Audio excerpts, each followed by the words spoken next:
Is there a growth cycle ahead, or will the economy stall?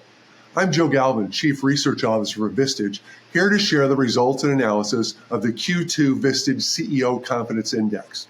Our latest quarterly survey captured the sentiment from over 1,700 CEOs across the country in early June. The results show that the economic confidence has slipped, that our optimism has gone backwards, causing the Vistage Confidence Index to dip. Over the next 10 minutes, we're going to explore the top trends that will help inform your decision-making in the near and the long term. So let's get into it. The Q2 Confidence Index dipped to 83.3, declining 2.6 points from Q1. And this breaks the rising trend of the last 8 quarters. And we have to stop and ask ourselves, is this just a dip on our way towards prosperity, or will the economy continue to slow even further? And if so, what does that mean? Economic sentiment, how our CEOs feel about the economy looking back as well as looking ahead, is the biggest driver in this decline. It's also what pulls the index back under the lowest levels of the 2010 growth decade. So it suggests that while the numbers come down a little bit, our longer-term rates of change remain positive. So the question becomes, is this a dip, or are we on our way to a growth cycle that we've all been waiting for? With all these factors in play, we turn to our partner, ITR Economics, for their expert perspective. With us today is senior economist Lauren Saidel-Baker. Lauren will be our ITR analyst going forward. She's a co-host of the ITR By the Numbers podcast and has been interviewed on NPR Marketplace and Bloomberg. Many of you may recognize her or remember her as she has presented at many, and she will be presenting at more, of our Vistage Executive Summits around the country. We're grateful to have her here to help us understand the forces driving the economy and how the CEO sentiment captured in our confidence index is an indicator of future trends. Lauren, welcome. We're so glad to have you here. Thanks, Joe. I'm so glad to be here. Oh, great. Well, let's get into it, Lauren. What are your thoughts on the index and how that connects to the economic analysis that you guys do every day? Yes, as you mentioned, it's always a little disappointing to see confidence slip. And so that sequential quarterly number did tick down. However, I want to keep that in context that rates of change, both a 3/12 and a 12/12 basis, are still rising. So as we look at the business cycle, this one quarterly result, I don't want to put too much weight on it, but take it into that broader context. We do still see rising rates of change. And critically, that growth rate does tend to lead overall industrial production by about 9 months. So we do get this forward-looking view, this forward-looking visibility that things are still on the upswing. Looking ahead, we are still in real time waiting to make a low for the U.S. Industrial Production Index.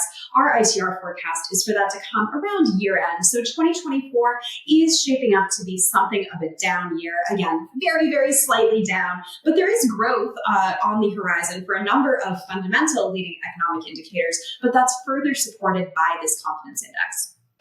Right, we know that our index aligns with the growth of the economy.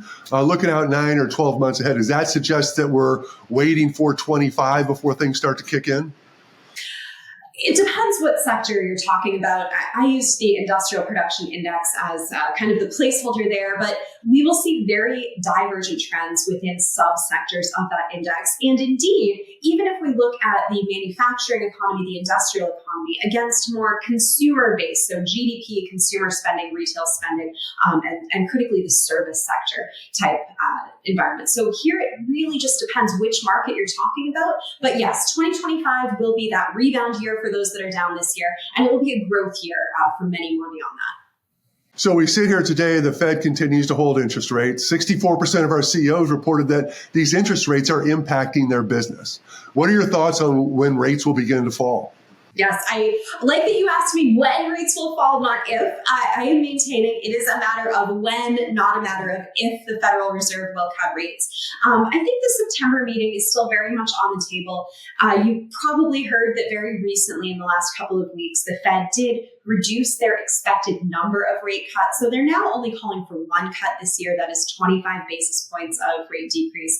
That is going to be helpful, certainly, but really to move the needle, I think that's more of a sentiment indicator. It's somewhat symbolic if you're really looking big picture. So look for 25, maybe even 50 basis points of rate cuts this year. That'll help. The good news is rates won't still be rising. I certainly think rate increases are off the table, but that's going to be just a little extra pep in our step for 2025. You know, Lauren, one of the things that our CEOs reported was that they were, in some cases, holding, delaying, pushing off, making investments because of this cost of money. What's your commentary on the timing of investments, given that, again, you said September, maybe we get more in 25, but that's not going to help us as we plan into next year?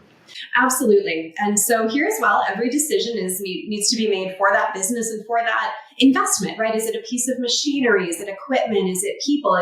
What is it that you're investing for borrowing that money? If it's anything that has to do with efficiencies, so labor reducing machinery or equipment, I think those investments are still very well worthwhile. As we look at inflation, especially wage inflation, that component is still elevated. So even at this, yes, slightly higher cost of borrowing, you probably will still get dividends from making that investment, from borrowing that money. And so to be really waiting for a 25 basis point decrease in rates, I don't think that's going to move the needle enough, as it would to have that machinery installed, to have your people trained up on it. There is some amount of lead time in most of these investments. So I would really encourage anyone who's thinking about where is that break even, thinking about delaying further, to look at their lead times, to look at what you'll need, honestly, when demand returns. If 2025 is when demand will return for your sector specifically, be sure you have in place the people, the equipment, any efficiencies you can possibly get, and be ready to hit the ground running in 2025. We talk about people, and one of the things our members share is that labor is by far the biggest source of inflation. Which is, again, is they're not hiring more, they're not investing as much. But can you give us some thoughts about how the hiring landscape is going to play out? We see it as the largest contributor to inflation. We still hear about rising costs for folks. What's your take on the labor market and what that's going to mean, especially with the growth cycle coming?